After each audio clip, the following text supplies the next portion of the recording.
critics.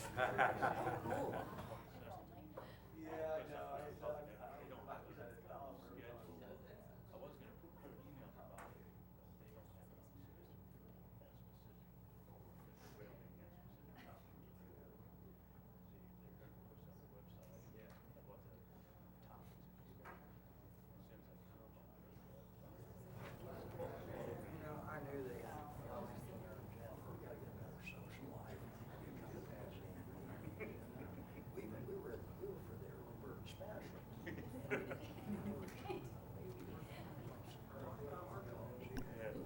Turn on your mic. Turn on your mic.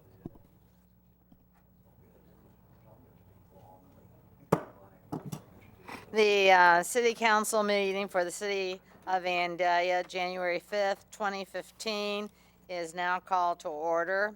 And the first thing on our agenda is a moment of reflection, followed by the Pledge of Allegiance to the flag.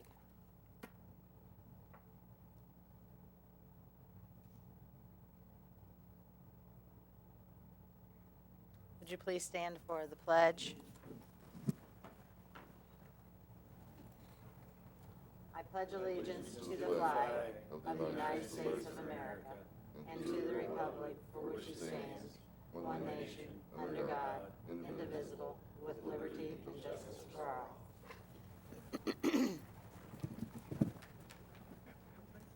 Council, you've had an opportunity to look over the meetings of the minutes of our previous meetings, and that would include the council workshop minutes of December the 15th, 2014, the council meeting minutes of December the 15th, 2014, and the council special meeting minutes of December the 15th, 2014. Are there any corrections or revisions to those?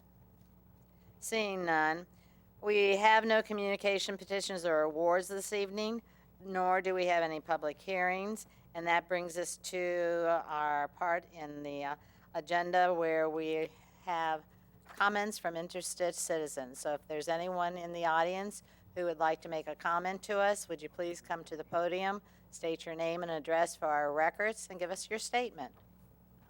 Good evening. Good evening.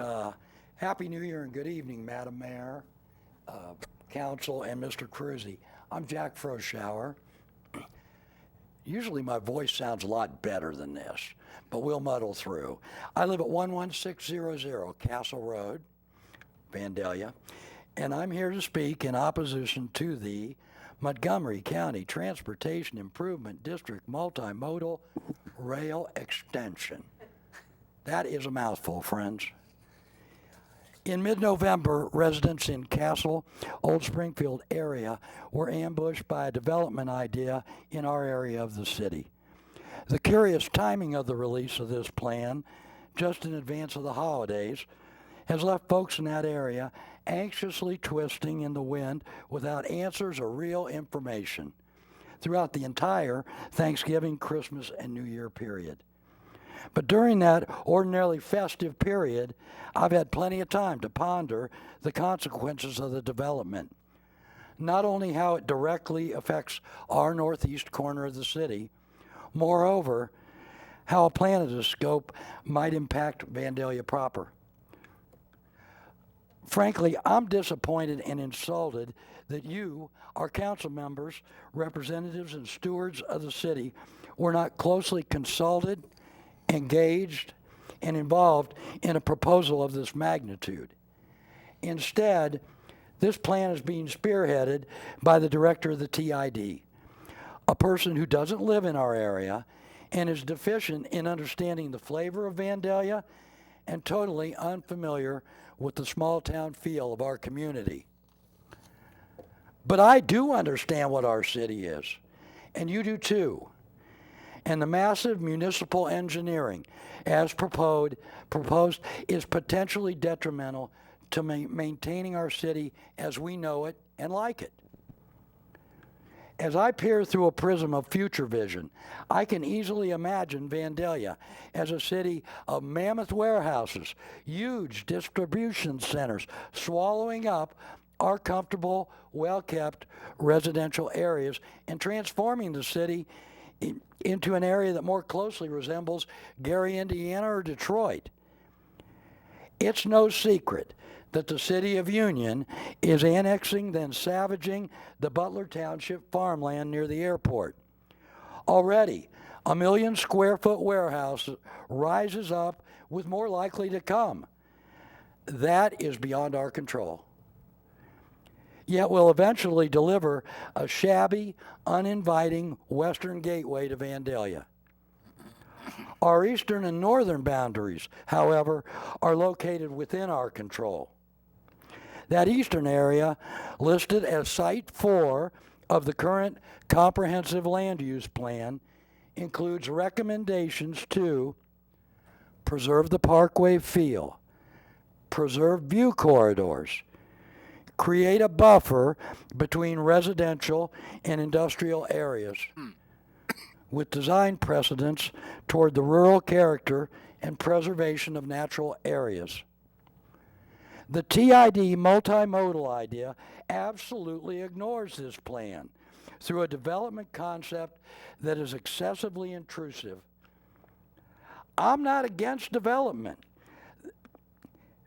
and the accompanying tax revenue benefits to the city. I am against unplanned, reckless building without a well-conceived plan. The TID plan is too general and lacks any consideration of the overall impact to our city, and furthermore, has inadequate outlines toward even being a successful venture.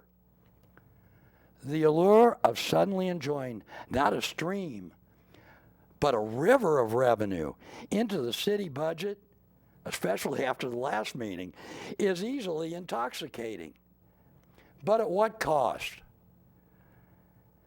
The county commission has been seduced by this unsubstantiated promise of unimaginable job growth and out of this world tax monies.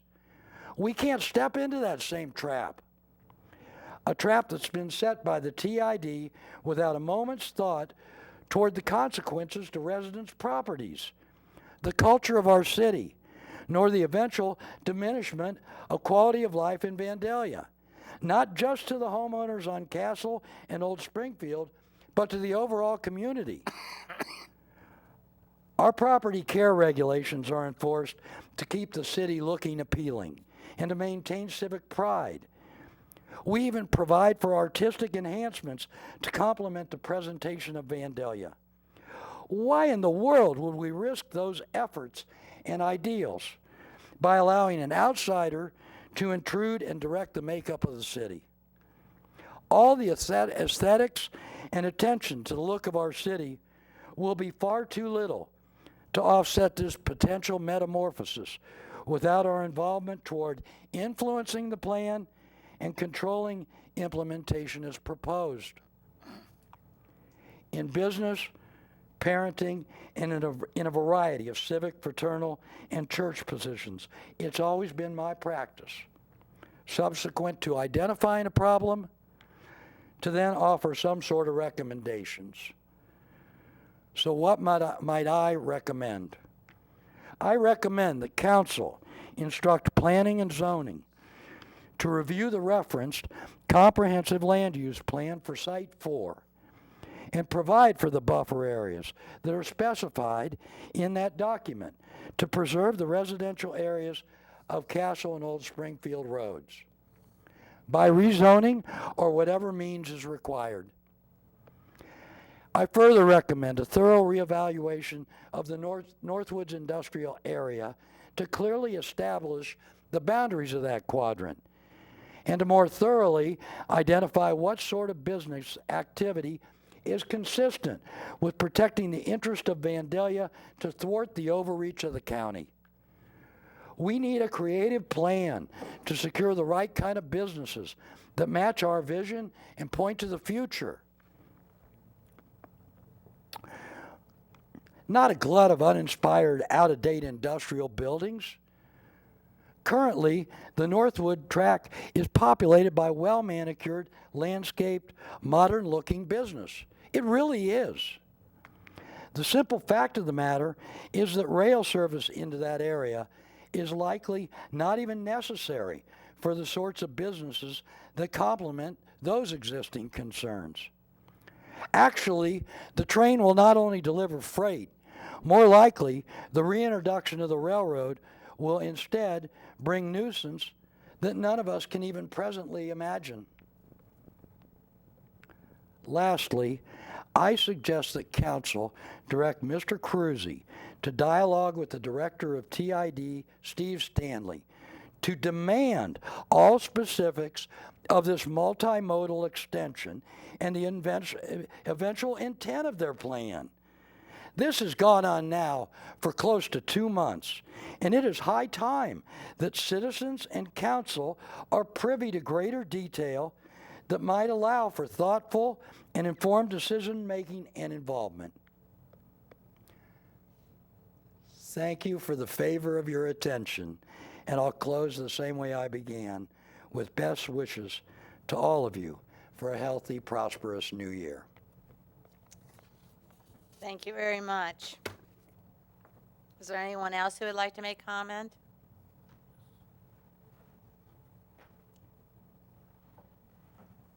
Welcome. Hi, thank you.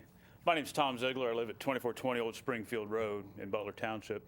I guess my question tonight was, would the council be in favor of adopting a resolution or sending a letter to the TID, the MVRPC, stating their opposition to the rail project, the rail extension? I guess my biggest thing, in addition to what Jack had said, was that, you know, they've only told us about phase 1. But so far, there's actually nobody knows where phase 2 and phase 3 are going to, where they're going to be, what the cost of it is, or where it's even going to end up at. And it's like an analogy I used. It's like if I wanted to build a house, I have to submit plans. I submit 6 sets of plans with the electrical, with the plumbing, with where my well's going to be at, where my septic tank's going to be, where the driveway's going to be, exactly where the house is going to be. You know, whether I'm using fir or you know, for the floor joists. I need to tell the city everything about that house before it's ever built. But with the TID running this rail extension, so far we know it's going to go to the interstate and it's going to stop. Phase 2, nobody knows where it's going to go. It's going to go to the airport. Phase 3, nobody knows where it's going to go beyond that. But how can we start phase 1 without knowing? How can you start a project not knowing where the project's going to end at? And between that, and so far with all of our email requests, I'm sure Mr. Cruzy and Ms. Setzer, I've actually received 0 responses as far as who the companies in this area that are existing that need to use the rail service, or nobody has said anything about who wants to come in and needs rail service in order to move into the area. So we're building a railroad. They said if we build it, they'll come, but so far nobody here wants to use it.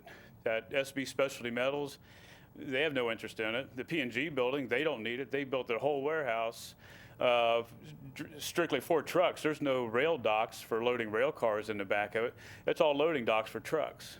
So their whole distribution center is predicated on the fact they're going to bring trucks in, 2,500 trucks a day.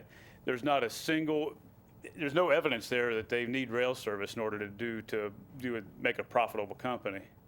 In addition to that, they just built a warehouse in Cincinnati 4 years ago, and they're moving out of that to move up to here. So who's not saying in 4 more years that Procter & Gamble might find another place to have a distribution center at? And that was one of our things all along was, you know, being kept in the dark about the P&G project through the same people that are trying to start this rail extension. There's no foresight in it. There's very little work has been done to it, but we don't know why or the reason for the extension to go out there, even though we don't even know where it's going to go yet. I mean, so if you don't know where your destination is, how do you know how much money it's going to cost? You know, why ask the citizens of the county for $3.1 million to fund it, and they've given 70% tax abatement for the P&G building already, and in addition to whatever they gave them for the real estate value. We don't know what that is. And they're bringing in temporary employees. There's only 5 permanent full-time employees out there, but the rest of the 800 people are going to be ran by some company similar to Adecco. I don't remember what the exact name of it is. But there's only going to be 5 full-time people, and the rest of the 700 plus people are all going to be part-time, very low, probably minimum wage workers out there. And that's not the type of businesses they want. You want somebody that can, actually sustain a career out of it, not just work for minimum wage. So what I'm asking is if, the council would adopt a resolution or send a letter to the TID or the MVRPC stating, that they're not in favor of this, at least not right now till they get more facts, or there's other places that are better suited to the project than out here. So, thanks. Thank you very much. What is the, wasn't the deadline extended for submission of letters? January 19th. January 19th. And I'm sorry. we have instructed Mr. Cruzy to draft a letter for our review for all of us stating our opposition to this plan. So that's in the works. As a matter of fact, that's on our workshop agenda, which we did not complete, and we will be completing this evening. Already, our city manager has sent to each of us a list of both pros and cons, from which we will discuss, and then the letter will be developed from that and any other kind of comments that we would be giving or suggesting at that time. So it's in the process, and it will be there before the 19th of January. If directed to do so, yes. Yes, and he will be directed to do so, so, thank you. Okay, we have some information items this evening. Mr. Cruzy, the city offices are closed. Thank you, Your Honor. Yes, I got a couple items this evening. Again, city offices are going to be closed on Monday, January 19th, in observance of Martin Luther King Jr. Day. That means that our second meeting in January is actually going to be held on Tuesday, January 20th. And regarding Christmas tree recycling, again, the Parks and Recreation Department as well as our Public Works Department, again, they're offering residents free recycling of their Christmas trees. Again, residents can either drop off their trees at the sports complex until January 21st, and regular curb service for the disposal of those trees will also begin the first week of January. So we get two options for disposing of those trees. Okay, and the disposal at the curb, that's with the Rumpke. That it is not? correct, yes. Okay, thank you. And that's it. But and both of those are free of charge. Yes. Action items, the appointment of representatives to the 2015 MVRPC TC/TC. Okay. Yes, yeah, we did discuss this at your last workshop. Again, Vandalia is required to annually appoint representatives and also an alternate representative to the Miami Valley Regional Planning Commission and also the Transportation Coordinating Committee. Again, an individual also must be designated to serve as the technical committee member as well. I believe, for the Regional Planning Commission, I think Mayor Setzer is our appointee and Mr. Shackelford is the alternate. And then the TC member is? And I believe Bob Galvin is our technical committee member on that. So I need a motion. I was going to say we need to get this done here. Second. Okay, it's been moved by Councilman Lewis, second by Councilman Blakesley, that I will be the appointment to the MVRPC. Greg Shackelford will be the, what do they call it? Alternate. And the TC member is Bob Galvin. Okay, does everybody understand? Any questions or comments about that? Seeing none, would you please call the roll? Councilmember Blakesley, Yes. Councilmember Gerhard, Yes. Councilmember Lewis, Yes. Councilmember Brusman, Yes. Councilmember Ehlers, Yes. Vice Mayor Setzer. Yes. Motion passes 6-0. The second item is the appointment of representatives to the 2015 First Suburbs Consortium. And we did talk about that, but I don't remember who said. Well, I've got some notes here, so we'll see how Okay, good. accurate those are. I think we're required to. Should we change those notes? I No, can. no, No. no, notes are fine. Let's just No, keep it the way it is. I recall what we said. Okay. Well, my recollection is that the two representatives would be Mayor Setzer and Mr. Ehlers, and that Mr. Lewis would be the alternate in case Mr. Ehler couldn't make it, unless I reversed you two. Did I reverse you? Okay. Yeah, that's the opposite of that. Okay. So like I said, our two representatives would be Mayor Setzer and Mr. Lewis, and Mr. Ehlers would be the alternate, I think is what I said originally. So moved. Second.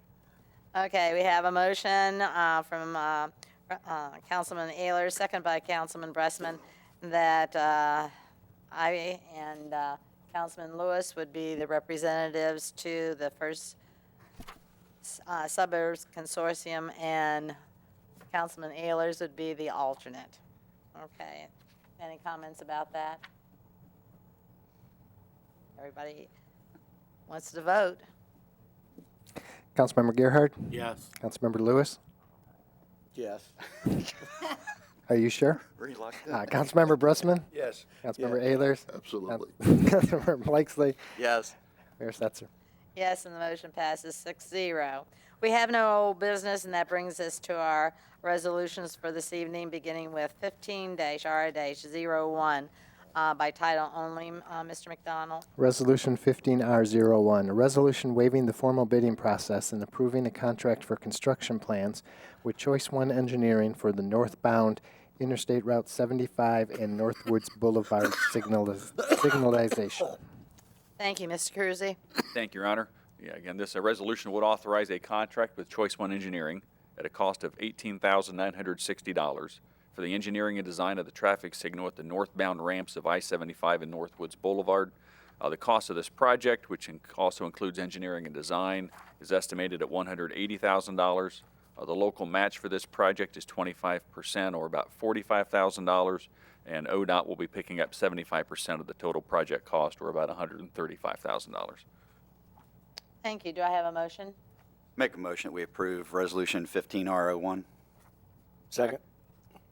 It's been moved by Councilman Blakesley, second by Councilman Lewis, that we do approve Resolution 15-R-01. Just as a kind of reminder and an update, I know this is just the beginning. What is the completion date on that? Is Mr. Cron, what's the completion date? I got it wrong Is last that- time.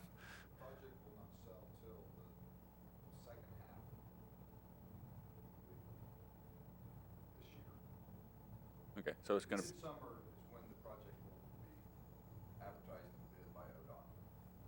And then the materials for that sometimes is going to be 10, 12 weeks from getting it. So we would like to see the project done by the end of the year, but ODOT will set the completion date. ODOT will set the completion date, but Hopefully completed by the end of the year. hopefully completed by the end of the year, but definitely in the next year. Correct. It'll be started this year, yeah. Okay, thank you. Any other questions or comments? Seeing none, would you call the roll, please? Councilmember Lewis? Yes. Councilmember Brusman? Yes. Councilmember Ayers? Yes. Councilmember Blakesley? Yes. Councilmember Gerhard? Yes. Mayor Stetzer? Yes, and the motion carries 6-0. The second resolution is 15-R-02. Mr. McDonald, by title only, please. Resolution 15R02, a resolution approving an agreement with the Ohio Patrolmen's Benevolent Association. Thank you. Mr. Cruzy? Thank you, Your Honor. Again, this resolution does authorize a new 3-year agreement with the Ohio Patrolmen's Benevolent Association for our police sergeants, beginning January 1 of 2015. Terms of the contract include a 2.5% annual wage increase in 2015, 2016, and 2017, incorporating the city's policy for the use of sick leave for family emergencies, and also removing the requirement that newly promoted sergeants fall under the city's 2009 compensation plan. Thank you. Do I have a motion? I move that we approve Resolution 15-R-2. Second. It's been moved by Councilman Ayler, second by Councilman Bressman, that we do approve Resolution 15-R-02 as presented. Any questions or comments? Seeing none, would you please call the roll? Councilmember Brusman? Yes. Councilmember Ayers? Yes. Councilmember Blakesley? Yes. Councilmember Gerhard? Yes. Councilmember Lewis? Yes. Vice Mayor Stetzer? Yes, and the motion passes 6-0. Ordinance in their first reading is ordinance 15-01. Mr. McDonald? Ordinance 1501, an ordinance amending Chapter 248 of the Codified Ordinances of the City of Vandalia. Thank you, Mr. Cruzy. Yeah, thank you, Your Honor. Again, this ordinance would rescind Section 248.03 of the Codified Ordinances, which requires the position of senior coordinator to be a full-time position. The senior coordinator position has been a part-time position, or less than 40 hours per week, since December of 2011. There are no other positions in the codified ordinances that are specifically identified as being full-time positions. Thank you. Do I have a motion? Make a motion, we approve ordinance 15-01 as read. Second. Thank you. It's been moved by Councilman Gerhart, seconded by Councilman Blakesley, that we do approve ordinance 15-01. Are there any comments? Seeing none, would you please call the roll? Councilmember Ayers, Yes. Councilmember Blakesley, Yes. Councilmember Gerhart, Yes. Councilmember Lewis. Yes. Councilmember Brustman, Yes. Mayor Setzer. Yes, and the motion carries 6-0. We have no ordinances in their second reading, nor do we have any ordinances as an emergency. And that brings us to our reports from boards of commissions, of which we have none. So now we go to council comments, beginning with Mr. McDonald. Mr. Cruzy? Thank you, Your Honor. I have two quick items. I want to remind council that the Chamber is hosting a ribbon cutting for the Little Clinic, which is located inside of Kroger. It's going to be this Friday, January 9th at 12:30 p.m. And also, the City of Vandalia is hosting on January 14th the Greater Dayton Mayors and Managers Association dinner at Castle Hills Golf Course. So if any council member is interested in attending that event, please let either me or Missy know. Again, we need to RSVP by January 12th. So if you could let us know by that date if you're interested, I would appreciate it. Thank you. Thank you. Councilman Bressman? No comments, Your Honor. Thank you. Councilman Ayers? Yes, I'd just like to wish my fellow councilman a Happy New Year, along with the mayor and John and staff. So we had a good year in 2014, so looking forward to another good one in 2015. Thank you. Thank you. Councilman Gerhart? No comments tonight, Your Honor. Thank you. Councilman Blakesley? I'll echo what Councilman Ayler's comment about. And this coming year, we've got a number of things to tackle, and I feel confident that we will prevail in resolving some of those and look what's in the best interest of the city. Also, I'd like to make a motion to excuse Councilmember Farst, or Vice Mayor Farst. Is that a motion? Yes, it is. There's been a motion made by Oh, from- Councilman Blakesley. From all meetings today. Let me amend that, please. Okay. Second. Okay.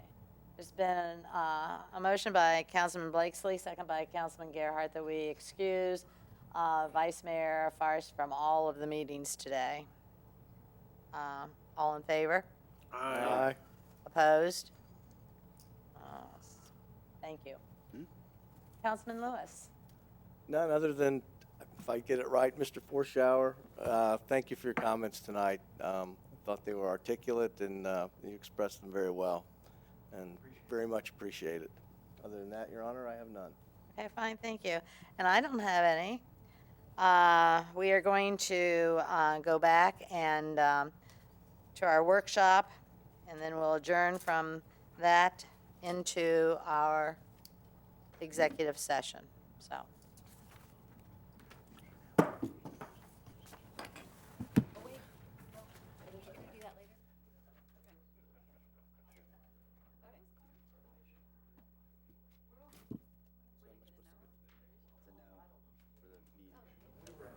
Just so you don't wonder.